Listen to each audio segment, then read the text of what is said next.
31, coyuntura económica. ¿Cómo está España? ¿Cuál es la fotografía? Ramón Torres, director de coyuntura de Funcas. Bienvenido. Hola, buenos días. ¿Cuál es la fotografía que veis ahora mismo de la economía española? Una economía que todavía tiene una fuerza de recuperación, porque no olvidemos que hay mucha demanda embalsada, mucho consumo todavía constreñido y que poco a poco se va liberando. También el turismo va rebotando y esto son buenas noticias. Ayer vimos una serie de datos también muy alentadores, pero por otra parte estamos ante una crisis de suministros. Entonces las empresas básicamente tienen una cartera de pedidos en niveles muy altos, muy elevados, pero no pueden satisfacer los pedidos porque sencillamente o no llegan los suministros o estos se encarecen de forma desproporcionada, como en el caso de la energía, y por tanto pues esto retrasa esa recuperación y además produce presiones inflacionarias. ¿Qué es más peligroso, inflación o escasez ahora mismo? En este momento la escasez es el principal cuello de botella en la economía española y en la economía europea en general, mucho más de hecho en Alemania, donde vemos ahí señales claras yo diría casi estancamiento de la producción industrial, no tanto los servicios, pero sí en la industria. Por tanto, yo creo que la escasez en este momento es lo más preocupante, pero por supuesto, pues más adelante, pues a medio y largo plazo será si esas presiones inflacionarias se traducen en efectos de segunda ronda tan pronunciados que al final lo que hace es, desinflar la bolsa de ahorro y la demanda embalsada y de alguna manera pues restar ese potencial de crecimiento que teníamos ante nosotros con esa demanda embalsada. Esa fotografía que nos muestras va un poco alineada con estos gráficos que mostrabais ayer. Crecimiento por un lado, a ver si podemos ver ese gráfico, crecimiento y inflación, perdona, y crecimiento. Es decir, esta es la fotografía que nos acerca a la estanflación poco a poco. Yo creo que estamos en esa encrucijada, ¿no?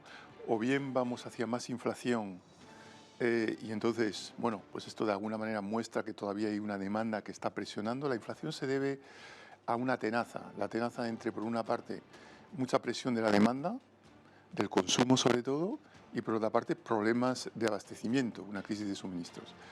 Si la presión de la demanda sigue, quiere decir que todavía hay un potencial de crecimiento, y esto puede resultar en más inflación, pero también más crecimiento.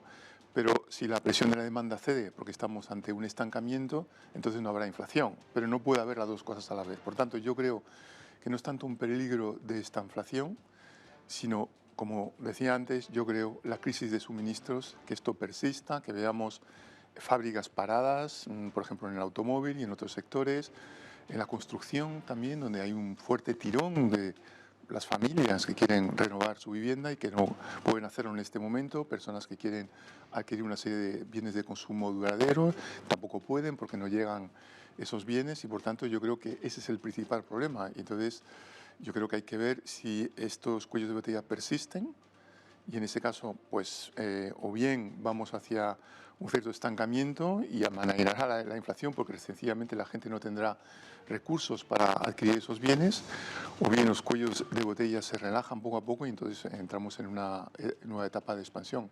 El Banco de España alertaba ayer sobre no pasar esa inflación, ese IPC, a pensiones y salarios. ¿Compartís desde Funcas esa percepción para evitar una segunda ronda de inflación? Lo más importante es el hecho diferencial con respecto a nuestros principales competidores. En todas las épocas anteriores de presión inflacionista, lo que ha pasado es que nos ha afectado un poco más que a los demás países y esto ha derivado en un deterioro de la competitividad y problemas en el sector externo. Este no es el caso en este momento. Las exportaciones tienen un comportamiento muy positivo, tanto en bienes como en servicios no turísticos y el turismo también. Pero claro, si esos efectos de segunda ronda fueran más graves, más pronunciados en España que en otros países, tendríamos otra vez un problema de competitividad. ¿Qué previsiones mantienen para este 2021 desde Funcas? ¿Habrá más revisiones por esta cuestión de la escasez y por la inflación o creen que ya más o menos el año tiene una visibilidad clara?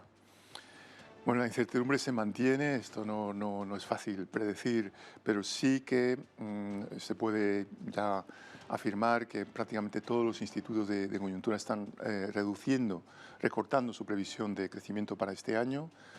El consenso estaba en torno al 6,1, 6,2 de crecimiento para este año. Bueno, pues estamos claramente por debajo del 6%, probablemente entre el 5 y el 5,5% para este año. Yo diría que sería el nuevo consenso. Y para el año que viene la cuestión es si se mantiene esa presión de los costes de suministros. Si se mantuviera, pues también habría que recortar la previsión de crecimiento para el año que viene, que estaba en torno al 6, y teníamos que recortarla pues en otro medio punto adicional. Lo que pasa es que para hacer la economía entre un 5 y un 5,5 y después de un segundo trimestre en el que el crecimiento fue del 1,1, el tercer trimestre tiene que ser una explosión. Y el cuarto trimestre también, ¿no?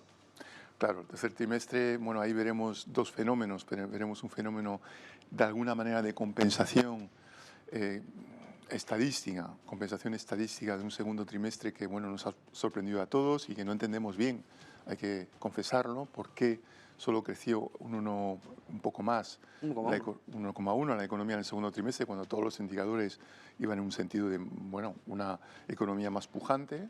Por tanto, yo creo que se compensará en cierto modo estadísticamente en el tercer trimestre, los indicadores se acumularán en ese tercer trimestre. Tenemos un tercer trimestre estimado por el INE bueno, yo creo bueno, pero un cuarto trimestre en retroceso con respecto al tercer trimestre. Y ahí está la desaceleración, ahí está la crisis de suministros. ¿Tiene sentido modificar la manera en que hacemos la contabilidad nacional? ¿Tiene sentido lo que ayer planteaba la ministra y el presidente del Gobierno de buscar una alternativa al Producto Interior Bruto tradicional con el que medimos la economía? Yo creo que tiene sentido completar el Producto Interior Bruto con otros indicadores de bienestar, ya sea indicadores de desigualdades, sobre todo de crecimiento sostenible, es decir, que el PIB no da cuenta de si ese crecimiento es un crecimiento que se hace a costa del medio ambiente, y eso es algo que hay que corregir con indicadores adicionales. Pero yo creo que el PIB todavía mantiene su relevancia, primero de todo porque los recursos públicos, por ejemplo, los tributos están basados en el PIB y no en indicadores alternativos al PIB. Por tanto, yo creo que todavía mantiene su vigencia, pero bueno, hay que completarlo con otros indicadores. Cuando miramos al empleo, vemos que es la primera vez o de las primeras veces que el empleo está creciendo casi sin crecimiento.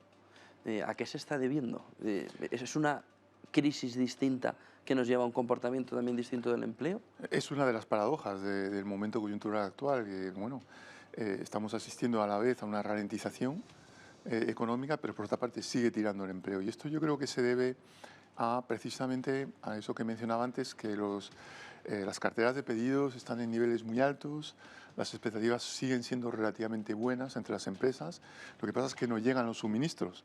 Entonces contratan a más personas, anticipando que en algún momento esa crisis de suministros pues, va a amainar y por lo tanto podrán realizar todos esos pedidos que están pendientes de realización. Y por eso siguen contratando y también porque saben que en algunos segmentos del mercado laboral empieza a escasear la mano de obra. En la construcción, transporte marítimo, transporte por carretera, servicios tecnológicos, y además a eso se añaden los fondos europeos que van a representar, digamos, un tiro muy fuerte y muy focalizado en algunos sectores, y por tanto ahí también las empresas anticipan más demanda de trabajo. Raimon Torres, director de coyuntura de Funcas, gracias por acompañarnos en esta mañana y por darnos una fotografía de la economía, ¿no?, que tanta falta hace ahora mismo. Un placer compartirlo con vosotros. Buenos días. Buen día y buen negocio.